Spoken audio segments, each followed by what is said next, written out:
salam. Everything you need to get started. Mobile Galaxy na Mobile Hubs এখানে কিন্তু আরেকটা main create হয়েছে Mobile Galaxy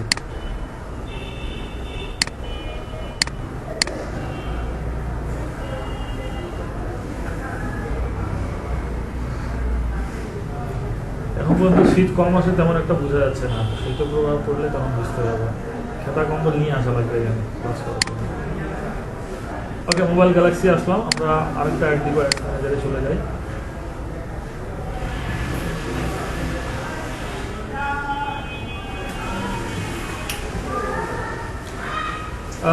এখানে last অ্যাডগুলো দেখেন দুইটা অন করা আছে একটা হচ্ছে কি প্রমোশন আর একটা হচ্ছে লিড সাইড এটাকে আমরা অফ করে দিই গ্লাসটা টানা দিতে বাইরে থেকে বাইরের টান পেমেন্ট মেথড অ্যাড করতে বলতেছে আচ্ছা আমরা ক্লিক বাটনে ক্লিক করলাম এখান থেকে আমাদের লাস্ট অ্যাড হচ্ছে সেলস অ্যাড সবচেয়ে গুরুত্বপূর্ণ অ্যাড সেলস অ্যাড সবচেয়ে ব্যয়বহুল অ্যাড সেলস অ্যাড এবং সেলসের ক্ষেত্রে শুধু মার্কেটিং হয় না শুধু মার্কেটিং হয় না সেলসের ক্ষেত্রে রিমার্কেটিং হয় আবার রিটার্গেটিং হয়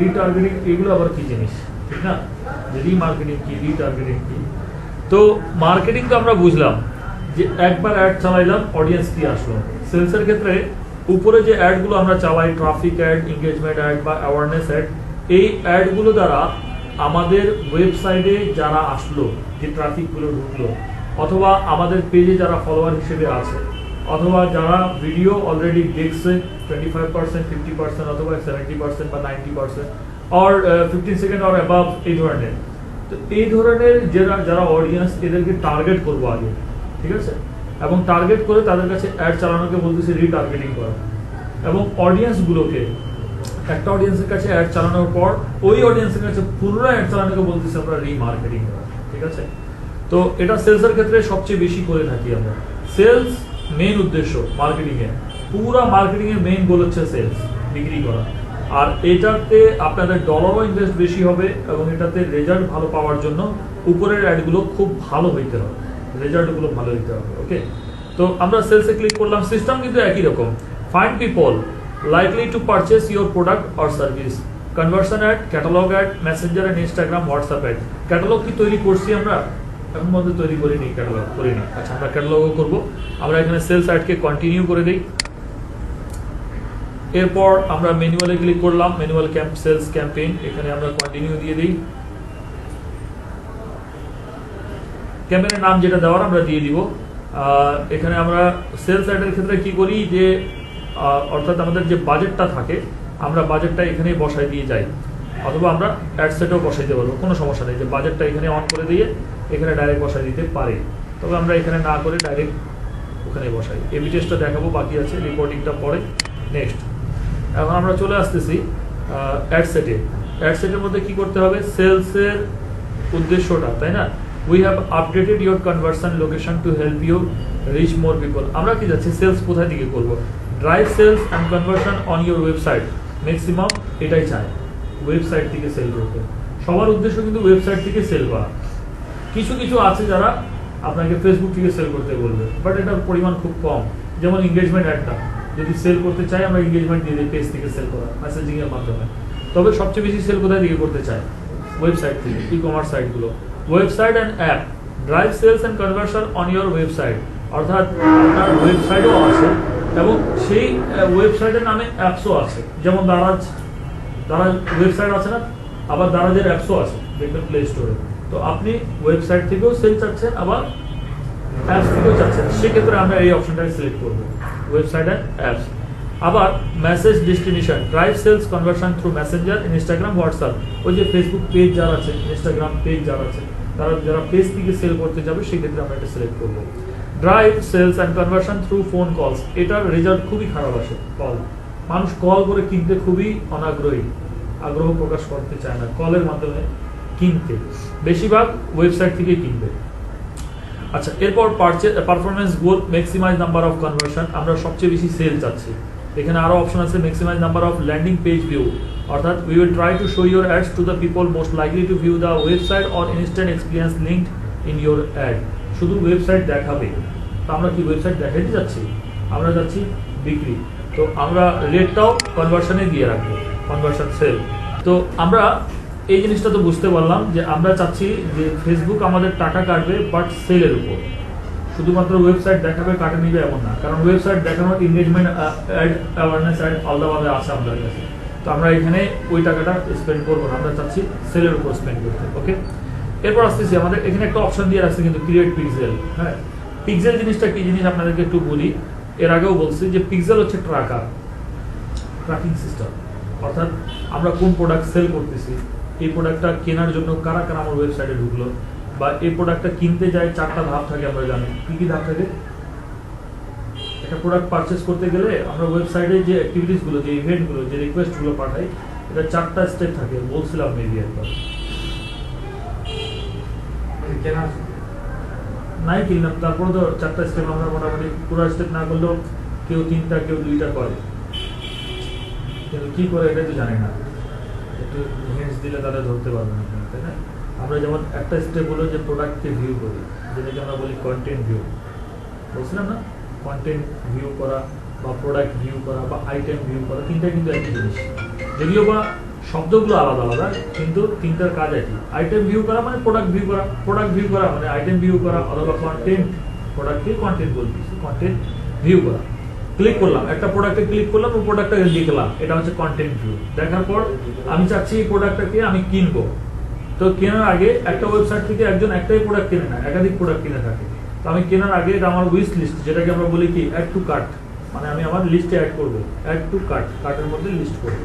দ্বিতীয় স্টেপ। তৃতীয় হচ্ছে অ্যাড টু কার্টে আমার 8-10টা প্রোডাক্ট আসছে, কিন্তু আমি এই 8-10টা প্রোডাক্ট হয়তো বা পরবর্তীতে এখান থেকে কিছু বাছাই করে নিব, কিছু বাদ দিব, এই ধরনের আমার বাজেট অনুযায়ী সাজাবো। তো এই যে কি কি নিব, কি কি বাদ দিব, এই স্টেপটাকে বলা হচ্ছে চেক আউট। চেক আউটে যাওয়ার পর, প্রসিড চেক আউট করার পর ফাইনালি যে প্রোডাক্টগুলো আমি চেক আউট করবো, সেই প্রোডাক্টগুলোকে আমি কি করবো, লাস্টে পারচেস করবো, অর্ডার দিব, ঠিক না? এটা হচ্ছে 4টা ওয়েবসাইটের স্টেপ। তো কেউ আসবে কন্টেন্ট ভিউ করে চলে যাবে, কেউ আসবে কন্টেন্ট ভিউ থেকে অ্যাড টু কার্ট পর্যন্ত করবে, তারপর চলে যাবে। কেউ আসলো চেক আউট পর্যন্ত চলে গেল, কিন্তু প্রোডাক্টটা পারচেস করলো না। এখন একটা জিনিস খেয়াল করেন, আমাকে যদি এই প্রোডাক্টটা পছন্দ একদমই না হয়, তাহলে আমি দেখবো আর বের হয়ে যাবো। আমার এই প্রোডাক্টটা পছন্দ হওয়ার পর প্রয়োজন আছে, আমি এটাকে লিস্ট করে রাখলাম, তার মানে আমার এটাতে কেনার একটা আগ্রহ আছে। অ্যাড টু কার্ট করলাম, আগ্রহটা আছে এবং বেশি আগ্রহ আছে। এটাকে যদি চেক আউট পর্যন্ত নিয়ে যাই, চেক আউটে ক্লিক করে, তার মানে বোঝাচ্ছে যে আমার আগ্রহটা 75%। আর পারচেসে যদি ক্লিক করে দিই, তাহলে কিনেই ফেললাম 100%, ঠিক না? তার মানে যখন আমি কন্টেন্টকে ভিউ করলাম, তখন আমার 25% আগ্রহ ছিল, যখন অ্যাড টু কার্ট করলাম আমার আগ্রহটা 50% হয়ে গেল। যখন আমি চেক আউটে গেলাম, তখন আমার 75% ইন্টারেস্ট চলে আসলো, এবং 100% ইন্টারেস্ট থাকলে আমি এটাকে পারচেস করে ফেললাম। তার মানে কেউ যদি একটা প্রোডাক্টের প্রতি 50% 75% ইন্টারেস্টেড থাকে, তার কাছে যদি পুনরায় অ্যাড চালাই, তাহলে এই প্রোডাক্টটা সেল হওয়ার সম্ভাবনাটা অনেক বেশি, ঠিক না? আমার এই প্রোডাক্টটা পছন্দ, দেখবেন যে আপনাদের একটা গার্মেন্টসের দোকানে যাওয়ার পর যদি একটা জ্যাকেট বা শার্ট, একটা টি শার্ট পছন্দ আছে, কিনতে চাইছেন, পছন্দ হয়ে গেছে মনে মনে, একবার নামাইছেন, দেখলেন ফ্যাব্রিকটা কেমন, দাম জিজ্ঞেস করলেন, পরে বললেন ঠিক আছে ভাই, পরে নিয়ে যাবো। আবার ওই রাস্তায় দিয়ে যাচ্ছেন, আবার সেম টি শার্টের উপর আবার নজর পড়লে, এবার আপনার পকেটে টাকাও আছে, তখন আপনি চিন্তা করবেন এটা আজকে কিনেই যাবো, বারবার চোখে ধরে আমার, ভালো লাগতেছে, যখনই যাই এটাই ভালো লাগে আমাকে, হয় না এগুলো অনেকের সাথে?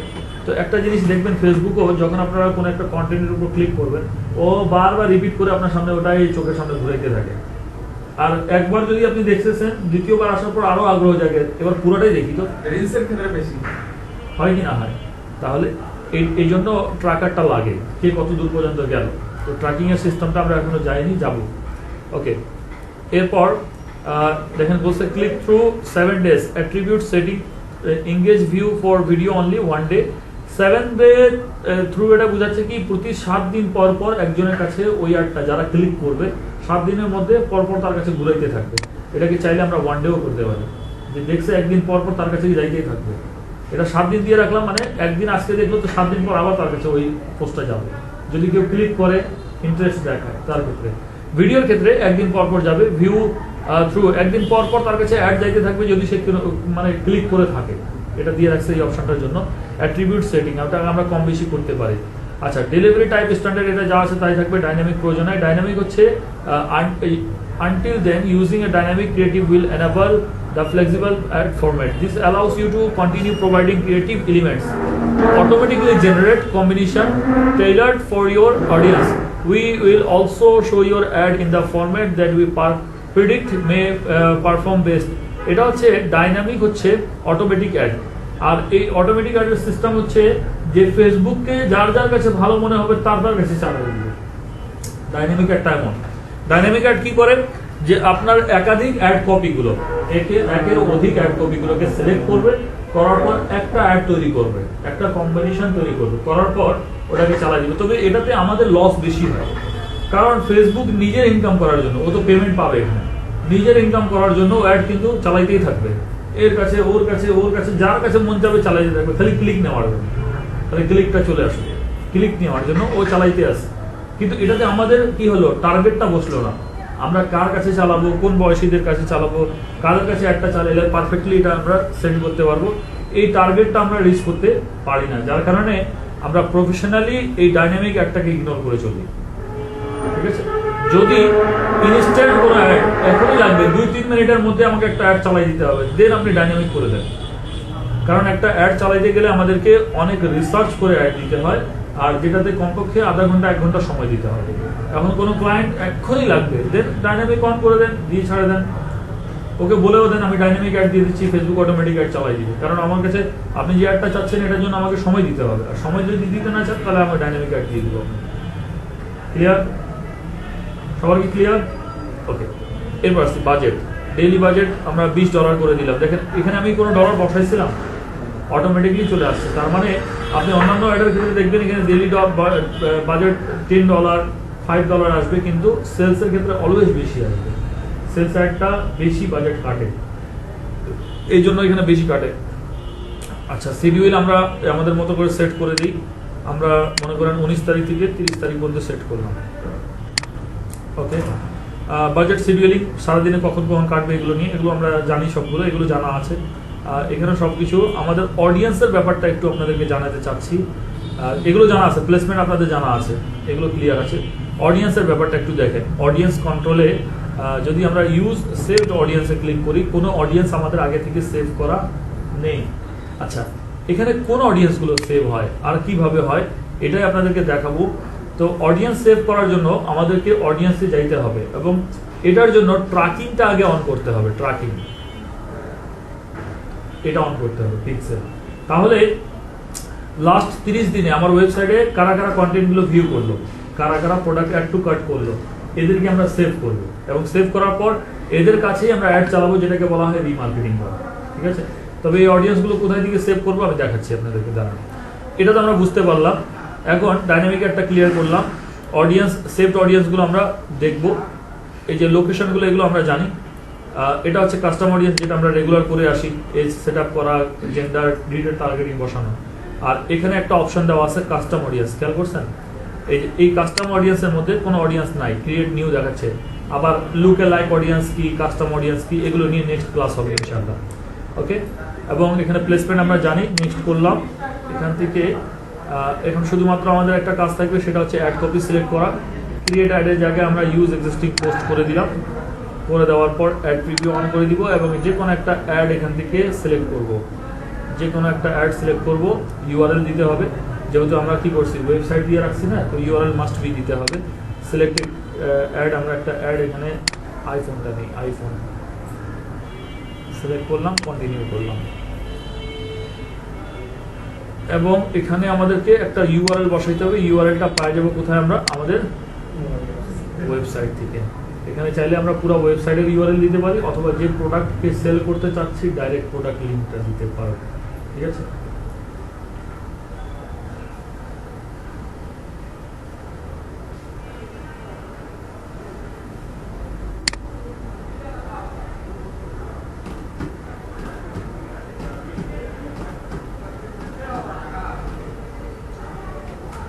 Visit store. দেখেন এখানে আমরা এই যে মনে করেন আইফোনের এই লিঙ্কটাকে আমরা জাস্ট শুধুমাত্র এখান থেকে কপি করব, এবং আমরা এখানে আমাদের পেস্ট করে দিব, একটা লিঙ্ক দিয়ে দিলাম। বাদ বাকি নিয়মটা সব আগের মতোই, এখন শুধুমাত্র কি করতে হবে, আমাকে পাবলিশ করতে হবে। বাট এখানে ট্র্যাকিং অন করা, দেখেন ট্র্যাকিং এর অপশনটা অন করা আছে, ট্র্যাকিং সেট আপ করা নাই। এই অ্যাডটা চালানোর সময় যদি আমরা এটাকে ট্র্যাকিং করতে চাই, ধরতে চাই, তাহলে আমাকে ট্র্যাকিংটা অন করতে হবে, আর ট্র্যাকিং অন করার জন্য ট্র্যাকিংটা সেট আপ করতে হবে। এখন নেক্সট ক্লাসে আমরা কি কি কাজ দেখবো আমি বুঝাই দিই। আগামী ক্লাসে আপনাদেরকে দেখাবো কিভাবে অডিয়েন্স ক্রিয়েট করতে হয়। তবে অডিয়েন্স ক্রিয়েটের জন্য ট্র্যাকিংটা মাস্ট বি লাগবে, অডিয়েন্স থেকে ট্র্যাকিংয়ে চলে যাব। তার পাশাপাশি ছোট্ট করে একটা ক্লাস আরও দেখাবো, সেটা হচ্ছে 1 ক্যাম্পেইন 2 অ্যাড সেট কীভাবে করতে হয়। মানে এই আজকের ক্লাসটা একটু শর্ট করলাম, কিন্তু আগামী ক্লাসে এটাকে শোধ দিব, লম্বা করে দিয়ে মোটামুটি ক্লাসটা টানে দিব। তবে আজকে লম্বা দরকার ছিল, কারণ আপনাদের কালকে বন্ধ, পরশু দিন বন্ধ, 2 দিন মাঝখানে বন্ধ করতেছে। তো একটু ইভেন্ট আছে একটা, এদেরকে সলভ করার জন্য আমাকে কিছু প্রিপারেশন দরকার আছে, আমি সেটা করে নিই। আজকে এই পর্যন্তই রাখলাম সেল সাইড থেকে, তারপর নেক্সট ক্লাসে বাদ বাকিগুলো ইনশাআল্লাহ দেখাবো আপনাদেরকে।